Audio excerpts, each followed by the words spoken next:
Alors, je m'appelle Carmen Ayala et j'ai fini les Beaux-Arts en 2019 comme chef de ligne. Et c'est très drôle qu'on se retrouve ici parce que ça a été la première personne que j'ai rencontrée quand je suis arrivée aux Beaux-Arts. Et du coup, j'ai fait une sélection des pièces qui ont été réalisées dans cette dernière année. Il y en a une qui était celle-là des bio, qu'elle est de 2019, donc juste avant les Covid et le confinement. Pour moi, il était important de la ramener parce que c'est une pièce que je la mets souvent quand j'ai peint en fait. Elle me rassure. Et en cela, j'avais commencé à trouver ce que j'ai développé un peu plus légèrement après. Et puis, j'ai voulu ramener aussi deux dernières qui sont déjà un peu postérieures, je trouve, ces moments qu'on est en train de sortir déjà de cette situation pandémique. En tout cas, il y a quelque chose qui est en train de changer et ça se voit aussi dans ces dernières deux petites toiles. En fait, j'essaie constamment d'apprendre des nouveaux langages picturaux et sans aucune honte, je vais piocher et je vais faire des citations directes de l'histoire de l'art. Enfin, c'est une manière comme de me l'approprier, de la digérer, de la maltraiter un peu aussi, cette histoire comme ça, pesante de l'histoire de l'art.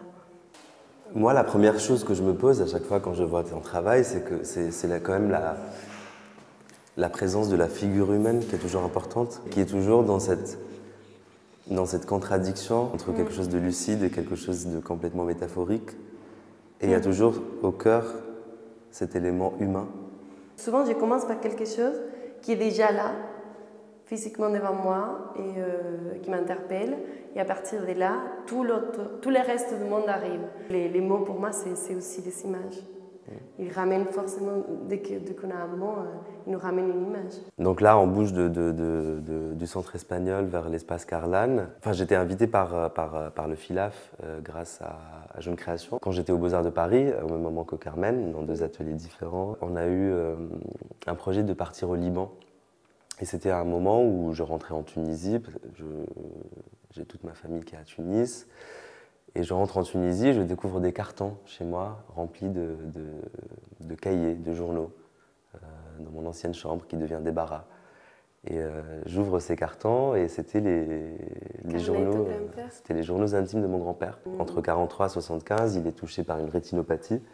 Et c'est une maladie auto-immune qui engendre une cécité très progressive. Et là où il écrivait vraiment sur l'actualité du monde arabe a commencé à peu près dans les années 56 jusqu'à ce qu'il arrête d'écrire. Et là, les pièces sur lesquelles je travaille en ce moment et que je présente ici, c'était autour d'un événement particulier. Et c'était l'arrestation de mon grand-père en 1943 dans l'artillerie coloniale de Montezon en Tunisie. Cette artillerie coloniale était aussi sur le bord du port de Sousse. D'accord. Sur les côtes tunisiennes. C'est de là que m'est venue l'envie de faire une sorte de travail sur la représentation formelle, une sorte de détermination ontologique de la mémoire à travers l'eau. Il y a un texte qui est hyper important. D'accord. C'est un chant qui raconte l'histoire d'une mère qui est morte et qui est enterrée et qui continue à boire l'eau de la pluie pour partir. Avec une ritournelle qui revient et qui disait « Drip, drop the rain ».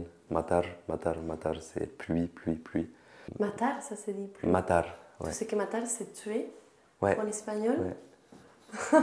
Et ça raconte un peu cette douceur de la pluie. Et en contrepartie, on a le déluge de la pluie.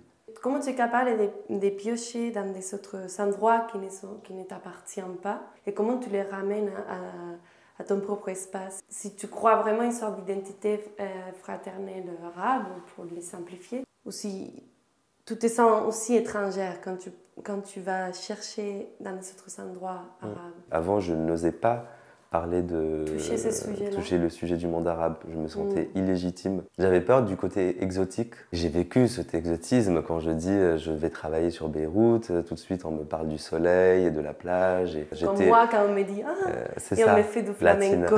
Et j'avais peur de ça. Mais au final, j'arrive à Beyrouth, qui est un territoire neutre pour moi. Et c'est là que tout s'est débloqué au Liban. Je me suis dit, en fait, qui suis-je moi pour raconter l'histoire des autres? Le fait de m'approprier une histoire personnelle et de raconter cette histoire personnelle à travers un aveuglement, parce qu'il y a toujours l'aveuglement qui revient, me permet de venir créer des liens. Et le matin, ça m'a choqué. Ouais.